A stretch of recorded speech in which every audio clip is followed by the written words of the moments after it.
యేసుక్రీస్తు నామంలో ఈ ప్రోగ్రాం చూస్తున్న ప్రతి ఒక్కరికి హృదయపూర్వక వందనాలు తెలియజేస్తూ ఉన్నాను. పరిశుద్ధాత్మ దేవుడు నాకు చూపించిన దేవుని యొక్క రాజ్యము, పరలోకము, నరకము అనే విషయాలు ఎన్నో మనము వీడియోస్ రూపంగా చూస్తున్నాము. అదేవిధంగా దేవుడు మన కోసం ఎన్నో సిద్ధపరిచాడు. మనం ప్రతిరోజు కూడా మన ఆలోచనలు, ఆశలు, కోరికలు ఈ భూ సంబంధం వాటిపైనే మనసు పెడుతున్నాం. కానీ నిజంగా మనం ఆలోచిస్తే ప్రతిరోజు కూడా పైనున్న వాటి గురించి మనం ఆలోచిస్తే నిజంగా మనకు ఒక విలువైన వజ్రం కంటే ఒక విలువైనవి పరలోకములో మన కోసం దేవుడు మన కోసం సిద్ధపరిచి ఉన్నాడనేసి మనం తెలుసుకోగలుగుతాం. కానీ మన ఆలోచన, మన దృష్టి ఎక్కడ ఉంటుందంటే భూ సంబంధం వాటి మీదనే ఉంటుంది.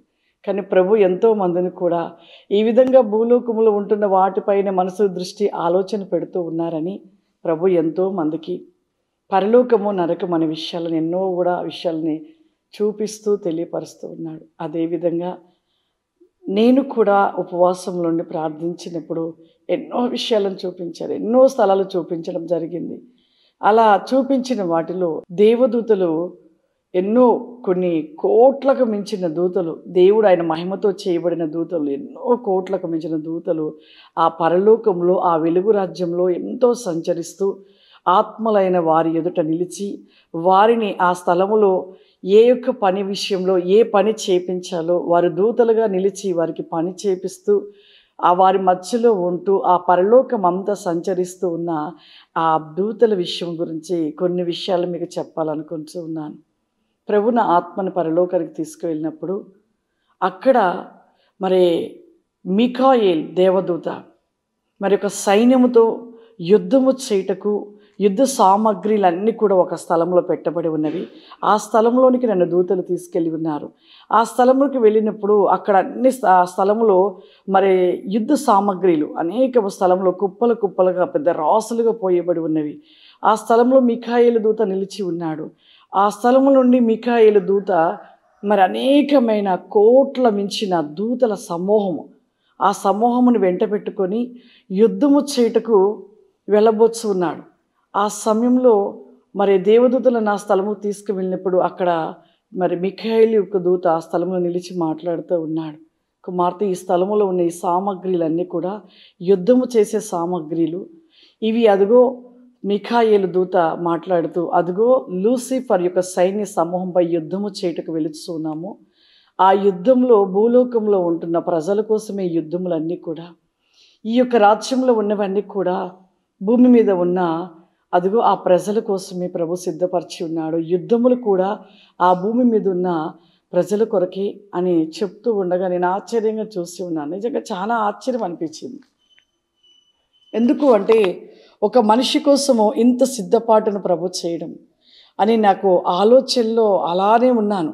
వెంటనే ఆ యొక్క మిఖాయేలు దూత ఒక మాటగా చెప్తున్నాడు, అదిగో భూమి మీద ఉంటున్న ఆ యొక్క ప్రజలైన వారిని హతమార్చడమే ఆ యొక్క లూసిఫర్ యొక్క పని.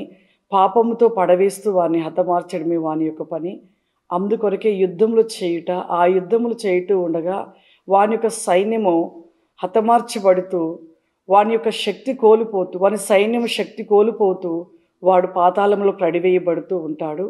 అంతేకాదు, మేము యుద్ధము చేయిస్తూ ఉండగా ఆ యుద్ధమును బట్టి వాని సైన్యము శక్తి కోల్పోతూ ఆ యొక్క అనేక మానవులను మరి పాపంలో పడవేయకుండా చేయుట కొరకే యుద్ధములు జరుగుతూ ఉన్నవి. వాని సైన్యము భూమి మీద తిరుగులాడుచు ప్రతి మానవుని మోసపరచకుండా ఉండుట కొరకు మేము యుద్ధములు చేయిచు ఉన్నాము అనేసి చెబుతూ, అంతేకాదు కుమార్తె, భూమి మీద ఉంటున్న వారి యొక్క అనేకులు కూడా ప్రార్థన, విజ్ఞాపన, రోదన ప్రార్థనని వారు ప్రార్థన అడ్డగిస్తూ దేవుని సింహాసనం యొద్దకు చేర్చబడకుండానట్లుగా కూడా వాని సైన్యము చేయుచుండగా యుద్ధము చేసి వాని శక్తి కోల్పోనట్టుగా వాని యొక్క సైన్యము పాతాళమని అగ్నిగుండంలో పడవేస్తూ ఉన్నాము అలా చెప్తూ ఇక ఆ స్థలం నుండి మిఖాయేలు దూత పరిగెడుతూ వెళ్ళిపోతూనే ఉన్నారు. ఆ సమయంలో ఆ మిఖాయేలు దూతతో కొన్ని కోట్లకు మించిన దూతలు అలా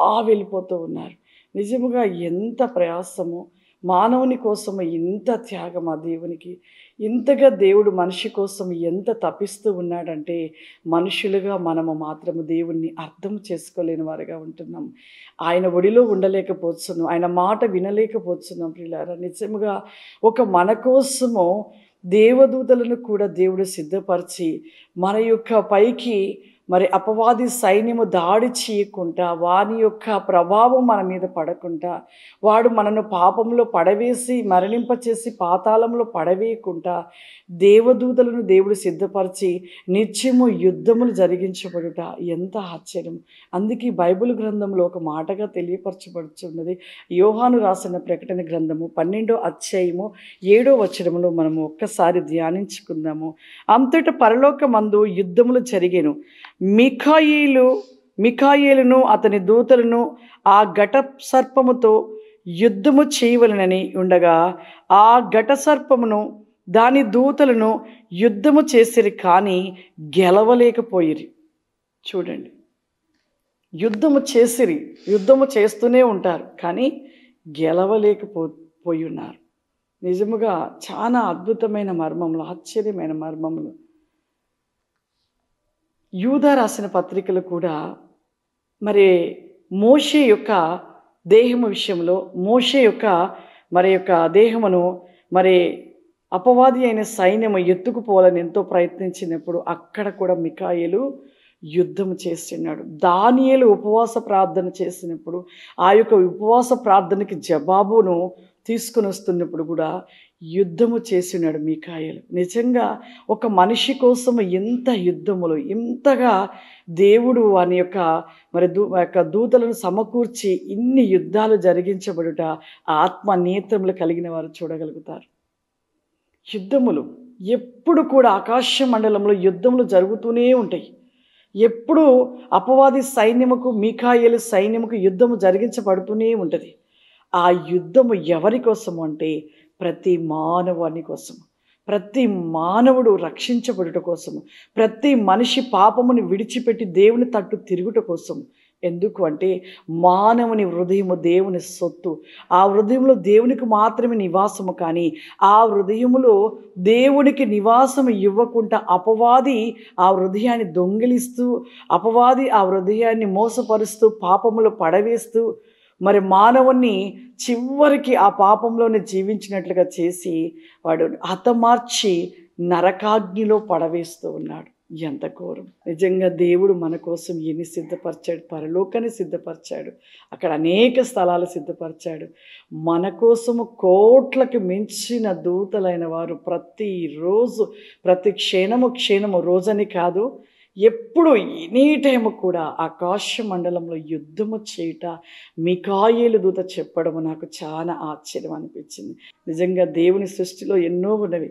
దేవుడు మన కోసం ఎన్నో సిద్ధపరిచాడు, కానీ ఆత్మ నేత్రములు కలిగి నిత్యం ఆత్మను కలిగి ఆత్మపూర్ణులుగా ఉన్నవారు అనేక విషయాలను తెలుసుకోగలుగుతారు.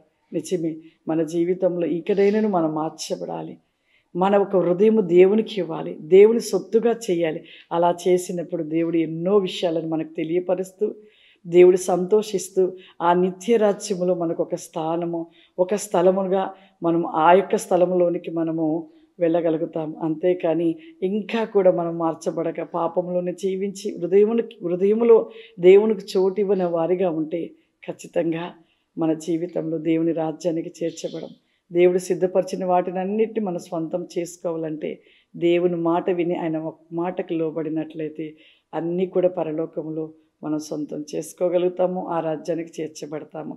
God bless you. దేవుడు మిమ్మల్ని దీవించును గాక. ఆమేన్.